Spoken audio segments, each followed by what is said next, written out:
governing.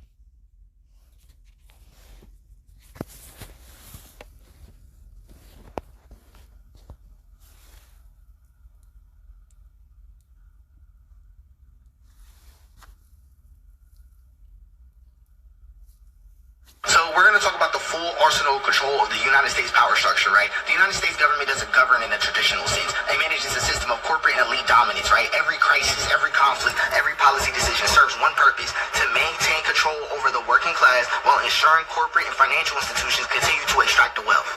Their first tool is the middle class as a shock absorber, right? The United States strategically uses the middle class to absorb shocks to protect the wealthy while pacifying the poor, right? But here's why the middle class is the ultimate shield. They bear the weight of financial crises, right? So when an economy crashes, bailouts will go to corporations and the bill is paid by the middle class through taxes, job losses, or home foreclosures, right? They also absorb inflation. Wages stagnate, but the cost of living rises, ensuring wealth stays concentrated at the top. They're also comfortable enough to prevent rebellion, right?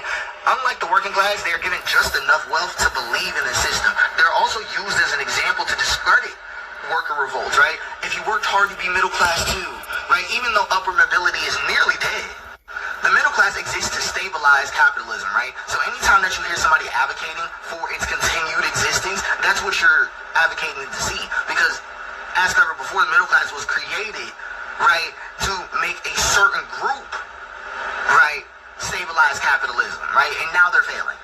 So the middle class exists to stabilize, not to benefit. It's not to benefit from capitalism, to uphold. If the middle class collapses completely, the United States will have no buffer between the elite and the revolution, right? But here's their second tool: the private sovereigns, right? They're the policy manipulators. So they're the corporations, the banks, the billionaires. They dictate U.S. policy, not elected officials, right? Here's how they work: they own politicians, they control global trade and finance systems, they direct foreign policy for profit, they suppress potential competitors, right? Any nation attempting economic independence like Cuba, Venezuela, Libya is crushed, right?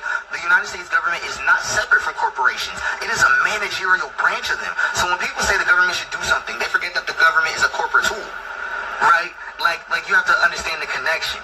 Next thing is that there are state-backed companies that are economic warfare units, right? Some companies don't just seek profit, they exist to expand U.S. power. So these are like the big pharma groups: Lockheed Martin, Raytheon, Boeing, Goldman Sachs, JP Morgan, Citadel, right? They control financial crisis, bailouts, economic collapse, all to favor the elite, right?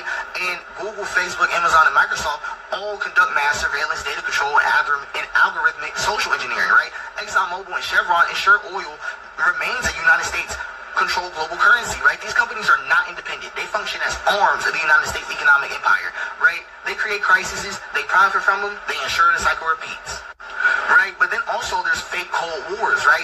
To manufacture fear to expand power. The Cold War, the war on terror, today's China threat will all serve the same purpose: keeping the population in fear while securing corporate profits. That's all it is, right? Here's how fake conflict strengthened U.S. control, right? The Cold War, 1947 to 1991, was just defense spending justification, used to justify the military-industrial complex, used to create a surveillance state that caused coin to come into existence, right? Ended when it was no longer profitable.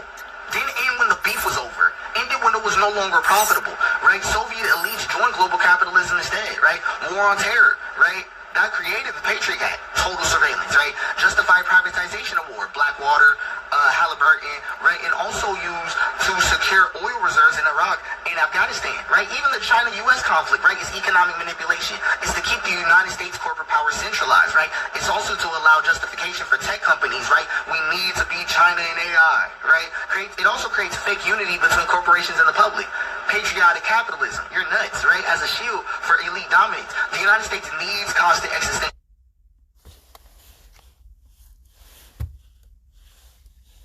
Right? Every time a war ends, a new enemy is created, because without war, the system collapses, right? But there's also the information warfare. So this is how the control over information is the most powerful weapon in the United States arsenal, right? They use AI and social media manipulation. Algorithms control what people see. Ensuring dissent is suppressed, right? News media is a corporate tool, corporate propaganda tool, right? Both left and right media serve different corporate factions, not the people, right?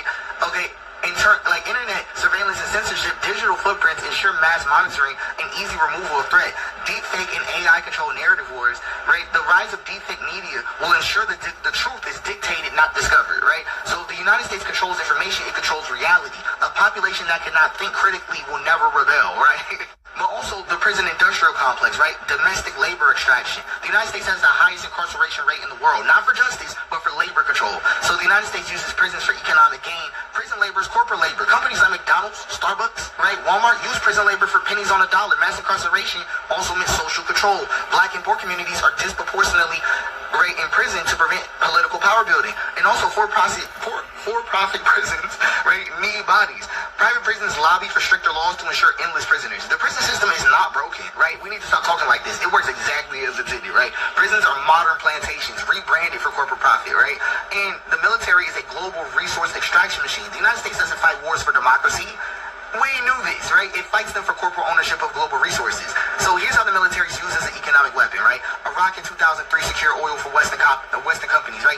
Afghanistan in 2001 to 2021 secured opium fields and rare minerals. They was getting it from somewhere. Libya in 2011 stopped Gaddafi from creating an African gold-backed currency that would threaten the dollar, right? And then Venezuela and Cuba is the ongoing situation. Economic sanctions prevent independent economic models, right? The United States military is an armed wing of the corporate elite. It doesn't defend America. It defends profits from those who own America.